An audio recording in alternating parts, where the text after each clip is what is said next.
Good morning, everyone, and welcome to Bite-Sized Conversations with myself, Jenny Walk from Elephant in the Room Consulting, and my digital BFF, Kylie Mowbray Allen. It's so nice to see you here from Hello Media. Yay, glad we're here, Jenny, on another beautiful Friday morning. Although not so beautiful here, it is absolutely pouring down.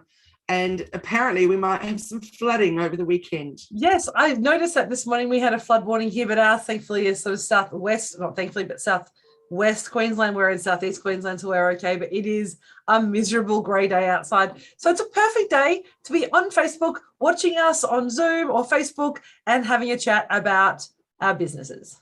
That's exactly right. I do love a rainy day for getting stuff done. I know. It's actually one of my favorite things. I've decided that I did this yesterday afternoon. I was feeling a bit off this week. I had the best massage I've ever had in my life as a sport massage. But because of the incredible work that he did in the morning, I think I just released so much crap into my body. I was feeling quite unwell. So I kind of just like, I'm going to hunker down in my office and just kind of work slowly through stuff. It was raining outside and it was actually the perfect excuse just to stay in. I love it. I love it so much. I especially love it on a weekend when I can just watch movies and not feel guilty for not. And a rug, a nice, that old school kind of rug. This is where I miss being in Canberra. In Canberra, I had a beautiful fireplace or open fireplace. And so in winter in Canberra, which of course is very, very cold, there's nothing nicer than to have, that stoking the fire on a winter's day in Canberra and sitting on the couch with a rug. It was, I totally miss those days. We don't do that here in Queensland. I can't imagine why. Well, we totally do love our fireplace in winter, but it's definitely not a long enough season. No, it is certainly not long enough. I mean, it's not like, European or American winters that go for quite some months and you actually get to enjoy that kind of snuggle time. Yes, that's right. So, Jenny, our topic of the day is words and language. And as soon as you just said about hunkering down, and I thought, wow, great little segue there, because so many people call it hunkering and just as many people call it bunkering. Oh, that's a very good point. Yeah. Bunkering down, etc. So isn't language a funny thing, the way that we do it? And I was just having a conversation with someone the other day about the weirdness of social media, texting, and all that kind of thing. It's really highlighted where people are at with their spelling and grammar and, and all that kind of thing. And I put a post out on socials about when you see somebody has spelt, something wrong in their caption or wrong grammar or something, do you mention it? Do you ignore it? Whatever. And it was amazing how many people said, of course I tell them. I send them a private message, Other people, one person actually said, I never would do that. It's, it would be hurtful or whatever. And I thought that's an interesting thing because from time to time I've made a little error and I've actually really appreciated when someone sent me a message because I don't want my stuff going out there, not being right. So I saw a website yesterday and I've been looking at a website this week and I've been looking at the same website this week and there was about 18 spelling mistakes across the website and like significant number. And I was like, okay, so half of me is going, are you looking at, is it more about a language issue? Because of course, if you're putting it in a different language that you are, then sometimes your grasp of English is not 100%. So therefore you're writing as you would, I guess, as a second or third or fourth language, maybe. But for someone who is an English speaker as their first language, I get very frustrated when I see spelling mistakes or particularly grammatical errors. I had this conversation with my partner earlier this week simply about the word there. Which there are you talking about? Is it they are? Is it there with an EI, or is it there ERE? So simple things like that. And that's, I think, comes from our experience, isn't it? For my family, words were everything. If I wanted to spell a word from the age of 10, I'd say to my dad, how do you spell hunkering? And he'd say, I don't know, let's look it up. So we would go to the dictionary and it was a green old dictionary and we would look up the word and he would make me find it in the dictionary and read out the definition. So I think that's why words are so important to me now. Yeah, I totally agree. I think that we've possibly lost that need to get it right because Yeah. now it's just accepted. Everything we do is text this, message this, whatever. And we're actually doing it all very fast. We're not taking the time 100%. to get it right. It's interesting. And I'm well aware there's, issues out there, people with dyslexia, et cetera, and spelling is not their forte, and it doesn't need to be. But hello, we have Grammarly, we have spell checks, we have all kinds of things. And you said before about, maybe if English is not your first language or something. And I thought, you know what though? And I was teaching a course yesterday on Canva. And we were having a look. One of the people in the course had recently done a course on blogging. And she said, honestly, Kylie, it was just terrible. So, oh no. She said, go and take a look at her website. So we went and had a little look, and excuse me, she, of course, said, oh, sorry, a little choke. She, of course, said that, she was an expert in this, and she did SEO, and she did website overhauls and all these things, yet hadn't done it to her own. So it was full of grammatical errors. It was full of spelling mistakes. There were links that didn't work, et cetera, et cetera. And I just thought, it's very interesting. Now, I know for a fact that woman English is not her first language, but get somebody to check it over, get someone to look at it for you and make sure that you're getting it right. And I think it goes back to who's your market, isn't it? If your market is predominantly English speaking, then you need to make sure that it's written for them. If your market is not predominantly English speaking, put it in your primary language or the language of your market, and then let Google Translate make the mistakes so you're not making the mistakes. And so I think we expect, because we live in Australia, that every website should be in English. But the reality is it's about your market, isn't it? And ultimately, if I'm in Germany or I'm in, the Ukraine, or I'm in, even France, and my client base is local speaking people, it doesn't need to be in English. And I think we forget that. And then that's where Google Translate can, make the mistakes. The grammar might not be right, but the spelling will at least be okay if Google's doing the translation. But I think we have to think of the market, and that comes back to the type of language that we use. I feel like I have this compelling need after this session to go and Google the difference between hunkering down and bunkering down, and I will do that just because my brain is now thinking about that, right? Because that's important to me. So I think goes back to the conversations we've had so often before about what does your market expect from you?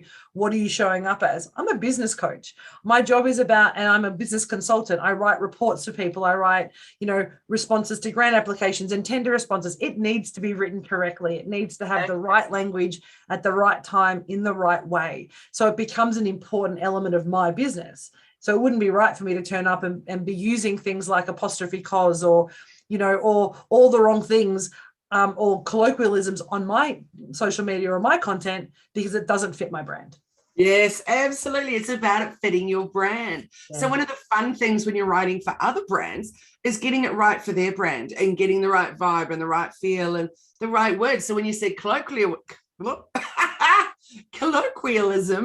and I thought, yes, interesting. So I would do that for my own. I would do the, am I right? With all being as one word, but I wouldn't put that necessarily on a client's no. post, for example.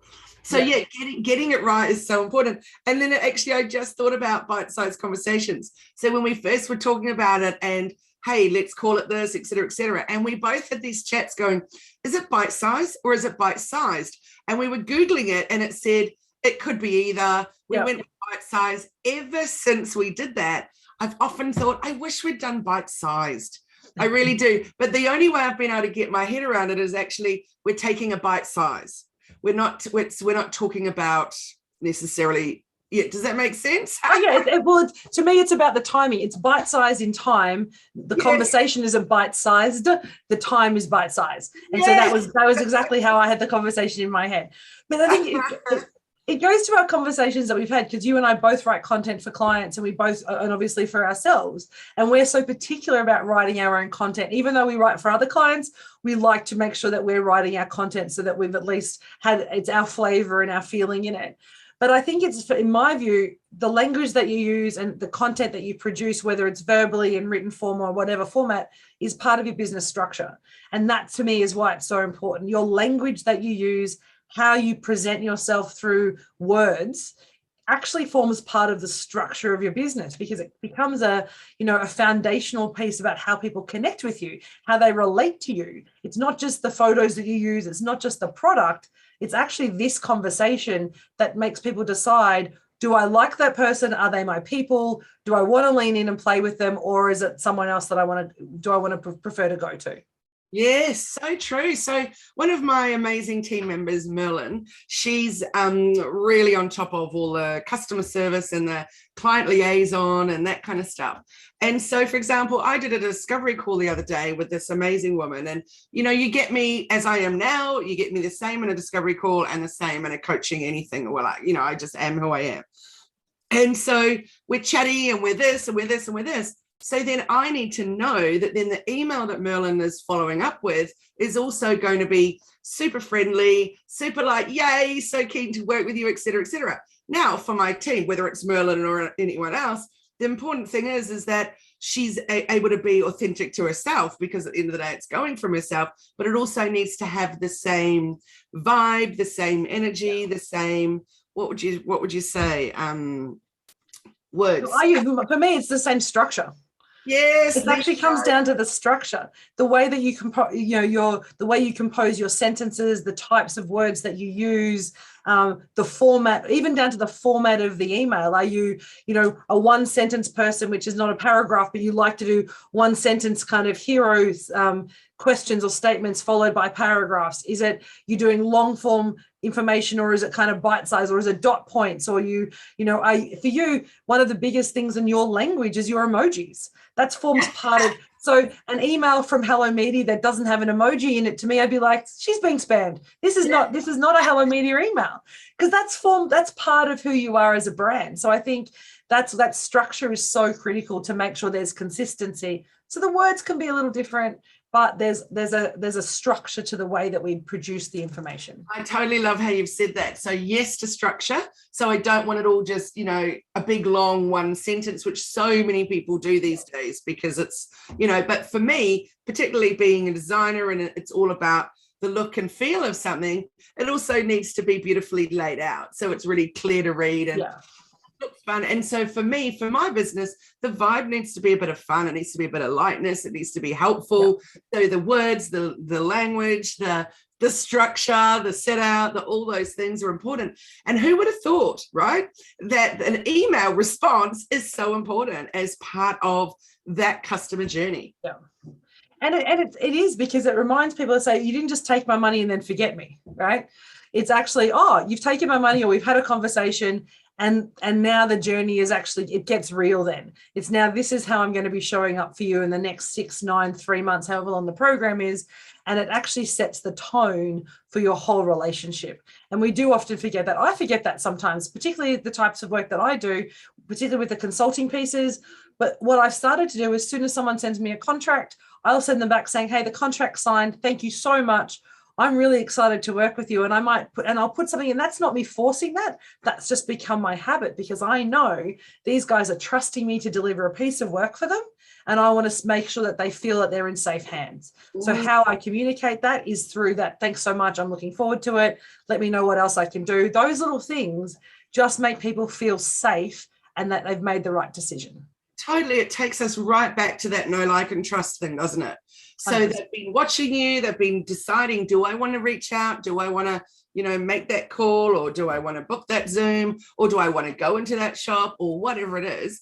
And then deciding, I like you, so yes. And then deciding, do I trust you? And then, yes, I'm going to buy from you or work with you, et cetera, et cetera. So, I used to write content for a number of clients earlier in the year, and I don't write this content as much as I used to. And I know you're very similar to that as well. But what I found is, when I used to write content, there were a couple of clients who I would spend some time and really deep dive into who they were and make sure I'm using language off their website or their program details, so that there's consistency in the way that I'm presenting their business. But then there are other clients that I would write doing exactly the same thing, and then they would rewrite almost all the captions. And it would be every month, they'd be like, well, you almost got it right this time. I really wanted to say this. And all my brain was saying is, if you're spending this much time rewriting my captions, then why aren't you writing it yourself? And it was this block that they had, that they couldn't actually start the process, but they knew what they didn't want, but they needed to see it before they actually knew that. And so part of my decision to no longer write captions, or to say, well, why don't we just give you caption starters? Let's actually not write them for you, because it's not going to ever be in the same way, because I'm only seeing you and talking to you for 25 to 30 minutes a month. Versus the clients that we do the deep dive content development with, where we're talking with them every day or a couple of days a week, where we're starting to know how they speak and we're starting to know who they are. And I find that with my team, we've got with Macy knows how I speak. So Macy knows how the business speaks. And I think that's the distinction. We as businesses, hello media, elephant in the room, we have to learn how the business speaks, because we may speak differently outside the business, but it's how the business speaks is what's important at the end of the day, not whether we liked a particular word in a particular place. Did the business need it there? That's so totally right. So it just all comes back to your branding, doesn't it? And using it your really does. voice. So you know full well I'm a shocker with bad language. I love an F-bomb. I really do. And I say it with so much emphasis. Yeah, I do too. In a fun sense or in a bad sense or anyway. But in business, that is not what I do. I do not. It doesn't feel right for me at all. And I don't write it as part of captions. And I try never to say anything that's kind of a triggering word for people in my coaching sessions, etc. So it's a really, really interesting one, isn't it? Those businesses that decide that should be part of their branding, and those that decide no. And I'm not saying that one way is right or the other, but it needs to be right for your business. But it goes to show really clearly how language can polarize or attract people so quickly. Because my partner is the same. This amazing masseuse that I went to yesterday morning, he'd met me for I think 3 minutes and dropping the F-bomb, dropping this, say, because everything was just not good. And so he's like, oh yeah, this is going to be this, and he was so relaxed, and that was just him, that was his entire personality. But if someone came into and did a discovery call with me and had a conversation and I spoke like that to them, they'd be like, who is this person? They are not, this is because it doesn't fit the environment. So we also have to think about the context in which we're talking. In a one-on-one conversation, when you're deep down getting real with clients, sometimes that language works because it's about saying, hey guys, I need you to listen to me. And you don't hear me say this often, so I'm actually now going to be like, calling bollocks on them, right? And so sometimes you need to do that. But then you have to consider the context, and because language can polarize so abruptly that some people will be like, I'm never going back to that masseuse because God, he was like swearing like a trooper. Whereas I'm like, he's so in joy and flow about his stuff. He's just like, he can see it all. And he's like, this is amazing. And he was lit up when we were talking about it because he was so excited about breaking down knots and recognizing the problems. And I'm like screaming in pain going, this is amazing. But for some people, they wouldn't deal with that. I love that so much, Jenny. I recently had a session, and so did my daughter. So it was fascinating. And she was called a massage therapist, but she had walked into her space, and I was like, wow, that's a lot of certificates. Literally every part of her walls was certificates. And I said, how many are there? And she said, 219. I was like, goodness gracious me. It was 19 of what? Doing what? Every course she could have ever done, from kinesiology to, just you name it. There was everything there. So anyway, I lay on the bed and she starts whispering into my ear, and she said, it's not going to be like anything you've ever had before. And you might cry or you might laugh, or you might be in terrible pain, but I want you to say to me, each time I maneuver you, I want you to say, you're a bitch. And I was like, I don't think I can do that. She's like, yes, you will. And so she's, doing something to maneuver like in my spine or something. She's got her head close to her mouth close to my ear. And she's going, say it now. Call me a bitch.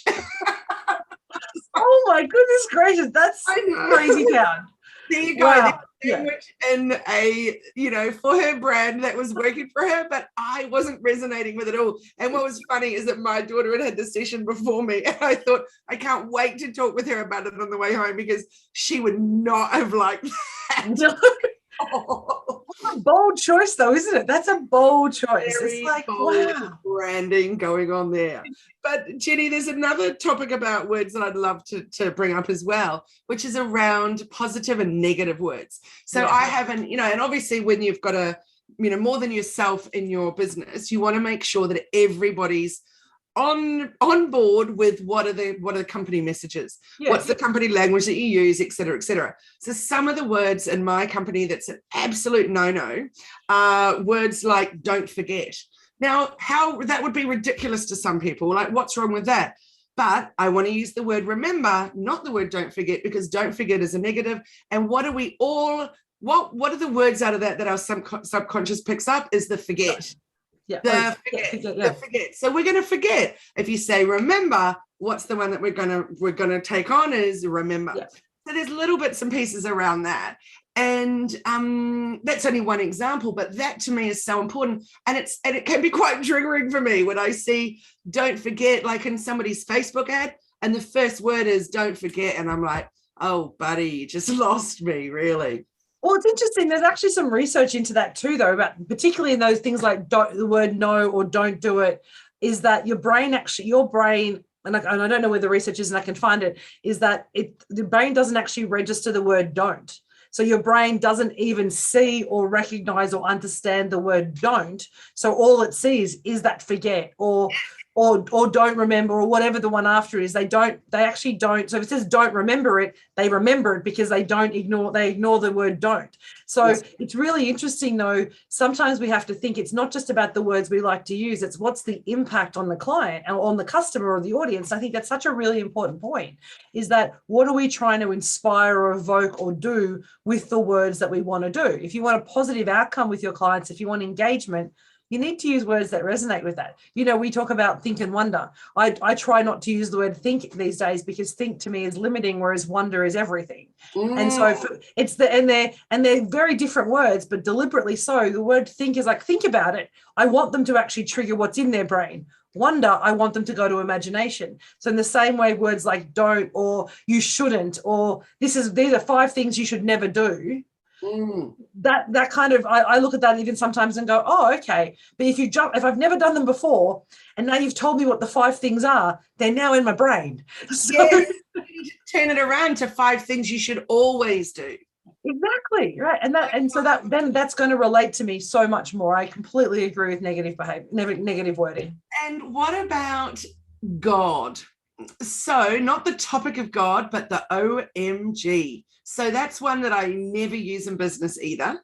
And that's largely because when my daughter was 4 and my husband was doing his year-long stint in hospital, she said, oh my God, about something in an excited way. This nurse who we absolutely loved, we thought she was just fabulous. She was so great with Clover always, but she pulled Clover aside really roughly and she said, don't you ever say that again.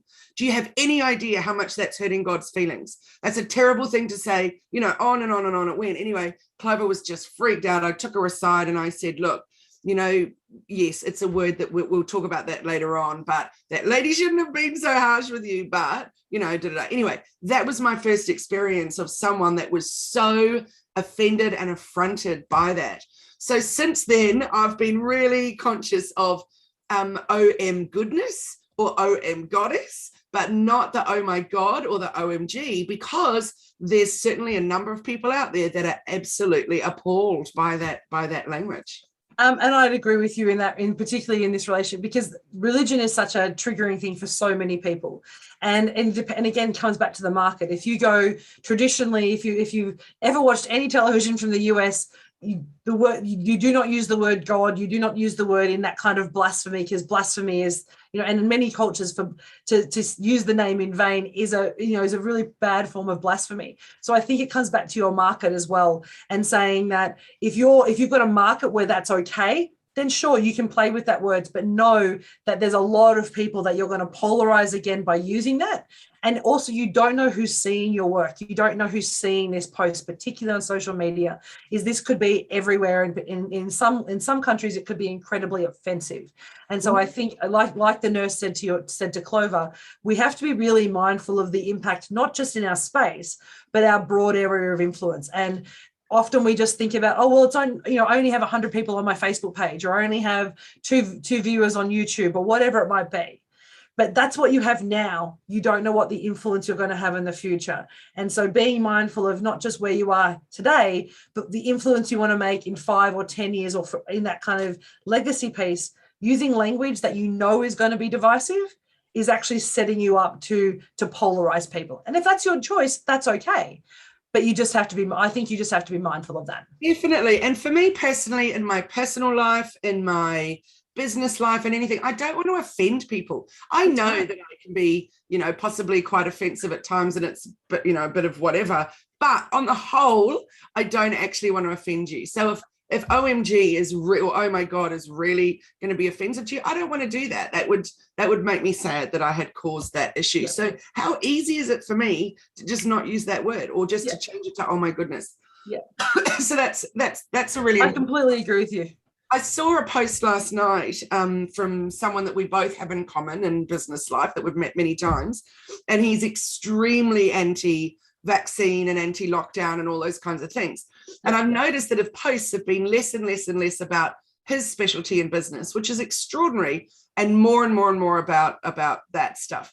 And then last night he put a post up that I felt was like the absolute top of the mountain, I hope, for him, and that it's gonna have to change, because he screenshotted a company and he tagged the company in it, and he said, I hope no one ever stays with you again. I hope from here on an Airbnb is going to be on a win, because no one will stay with any hotels that lock out people that haven't been vaccinated. And the hotel that he particularly showed was hotels that have been doing hotel quarantine. And he said, you are disgusting, you are this, you are that, because you've taken money for lies, all that kind of stuff. And it's like, you as a business, that's an extraordinary stance to take. And then on the same thing of that, there's also a dance teacher that I know who's been doing the same kind of thing. So all of her stories, all of her everything on Instagram has been about anti-vaccine, anti-this, anti-that. And it actually made me really sad, because I thought, you're a big influencer for young kids. I know when my daughter was dancing, and when she would come in and do guest choreography pieces and things, they just idolized her. And I thought, whether you're pro-vax, anti-vax, or whatever you are, that's really extreme when you know that those children are really influential at this stage. Yeah. So, and it wasn't just anti-vax, like it's some really big stuff she's putting out there. So I think as a business, you've just got to be so mindful of, again, as you said, who is your audience, but also, why am I doing this? What am I post for? What am I putting things out there?